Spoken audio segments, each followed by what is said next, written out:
Where's the wealthiest place in the world? It's not China, it's not Dubai, it's the graveyard. Because in the graveyard, you will find inventions never invented, businesses never erected, songs never sung, books never written, ideas never nurtured, people never realized.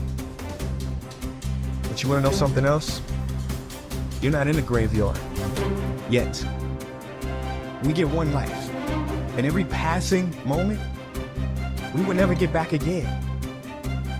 The problem is, you think you have time. Stop wasting your life. How many hours a day you waste, or how many hours a week you waste. And the classic answer is something like 4 to 6 hours a day. You know, inefficient studying, watching things on YouTube that not only do you not want to watch, that you don't even care about, that make you feel horrible about watching after you're done. That's probably 4 hours right there. You know, you think, well, that's 25 hours a week. It's 100 hours a month. That's 2.5 full work weeks. It's half a year of work weeks per year. And if your time is worth $20 an hour, which is a radical underestimate, it's probably more like 50 if you think about it in terms of deferred wages. If you're wasting 20 hours a week, you're wasting $50,000 a year, and you are doing that right now. And it's because you're young, wasting $50,000 a year is a way bigger catastrophe than it would be for me to waste it, because I'm not going to last nearly as long. And so if your life isn't everything it could be, you could ask yourself, well, what would happen if you just stopped wasting the opportunities that are in front of you? You got to be very intentional and deliberate.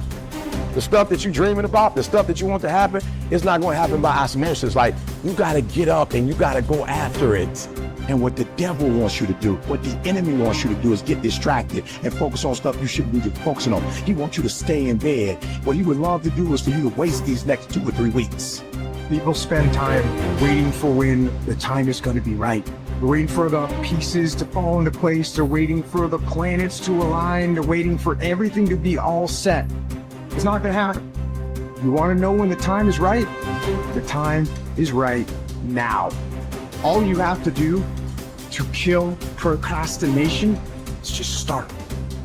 More active and commendable still is the person who is waiting for the daylight and intercepts the first rays of the sun. Shame on him who lies in bed dozing when the sun is high in the sky, whose waking hours commence in the middle of the day. You have to dedicate every breath, every ounce of energy, and every thought and effort that you possibly have in your heart to becoming what it is you want to be. Because nothing great comes from a position of comfort. Everything worthwhile, everything that is great comes from being in a position of uncomfortable. Nothing worthwhile is easy to get. Everything's going to make you uncomfortable. Get used to it. And if you can get used to being uncomfortable, your limits are non-existent. Everything strives to become all it can possibly be, and that striving to become is what discipline is all about. Disciplining ourselves to fulfill our natural potential to become all that we can be. And finally, discipline attracts opportunity. Opportunity is always looking for ambition and skill in action. Discipline taps the unlimited power of commitment. The human will in action, driven by inspiration, enticed by desire, tempered by reason, guided by intelligence, can bring you to that high and lofty place called the good life. Discipline, those unique steps of intelligent thought and activity that put a lid on temper and a faucet on courtesy, that develop positive and control negative, that encourage success and deter failure, that design lifestyle and control frustration, that enhance health and curb sickness, that promote happiness and manage sadness. Discipline, the start and the continuing process that brings all good things. And remember, anyone can start the process. It's not if I could, I would. It's if I would, I could. If I will, I can. So start the new process. You can begin a new habit no matter how small it is. Small isn't important. Whether or not you start and whether or not you continue are all that is important. And don't be deluded by an affirmation. Only affirm what you are truly prepared to do. Many of us delude ourselves with our words into believing that we're making changes and making progress, when in fact our daily activity is taking us in the exact opposite direction of our affirmations. Why would you walk in the opposite direction of your dreams? The man dreams of wealth and walks daily towards certain financial disaster. The man wishes for happiness and thinks the thoughts and commits the acts that take him to certain despair. So to have a prosperous life, start a prosperity plan. To become wealthy, start a wealth plan. Remember, you don't have to be wealthy to have a wealth plan. A person with no means can have a rich plan. If you are ill, start a health plan. If you don't have energy, start an energy plan. If you don't feel good, start a feel-good plan. If you're not smart, start a smart plan. If you can't, start a can plan. If you haven't, start a have plan. Anyone can. Even a bad person can start hearing good messages and reading good books. Recognize that the start of the better life, the happy life, the wealthy life, is today. This is exciting. Both the process and the result can begin today. Start the new journey today. If you think of a new idea, today is the day to begin the discipline of putting that idea into action. Set this day up as a long, busy, exciting start for your new life. Get your first book for your new library today. Begin your new practice of setting goals today. Start clearing out a drawer of your new orderly desk today. Start eating an apple a day on your new health plan today. Put some money in your new investment for fortune account today. Start reading with intensity for your new wealth of mind plan today. Write a postponed letter today. Make a delayed telephone call today. Pick up your camera and take a picture of something to start your new treasury of photographs today. Get some momentum going on your new commitment to the better life. See how many activities you can pile on in this first day. Go all out. Break away from the negative downward pull of gravity. Start the thrusters going. Prove to yourself that waiting is over, hoping is past, and that faith and action have now taken charge. It's a new day, a new beginning for your new life. With discipline, you can't believe the list of positive moves you can make in the first day of your new beginning. What have you got to lose? Only the despair and fear and guilt of the past. Only the dissatisfaction and unhappiness and lack of fulfillment of the past.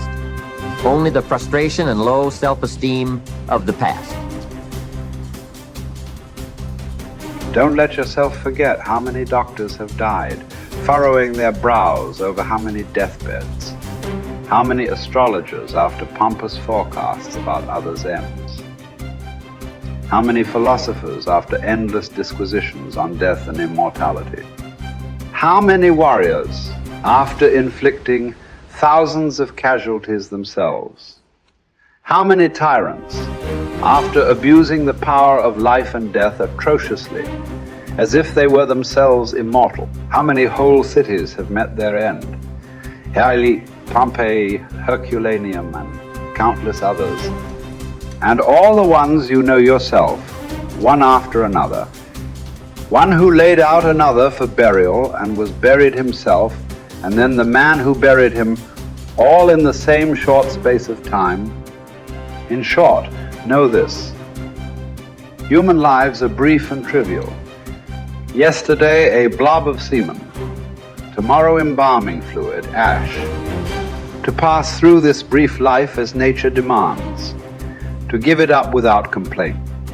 Like an olive that ripens and falls. Praising its mother, thanking the tree it grew on. If you do the task before you, always adhering to strict reason with zeal and energy, and yet with humanity, disregarding all lesser ends and keeping the divinity within you pure and upright, as though you were even now faced with its recall. If you hold steadily to this, staying for nothing and shrinking from nothing, only seeking in each passing action a conformity with nature, and in each word and utterance a fearless truthfulness, then the good life shall be yours. And from this course, no man has the power to hold you back. Soon you'll be ashes or bones, a mere name at most. And even that is just a sound, an echo. The things we want in life are empty, stale and trivial. Dogs snarling at each other, quarreling children, laughing and then bursting into tears a moment later. Trust, shame, justice, truth, gone from the earth and only found in heaven. Why are you still here? Sensory objects are shifting and unstable. Our senses dim and easily deceived. The soul itself a decoction of the blood. Fame in a world like this is worthless. And so, wait for it patiently, annihilation or metamorphosis. And until that time comes, what? Honor and revere the gods. Treat human beings as they deserve. Be tolerant with others and strict with yourself. Remember, nothing belongs to you but your flesh and blood, and nothing else is under your control.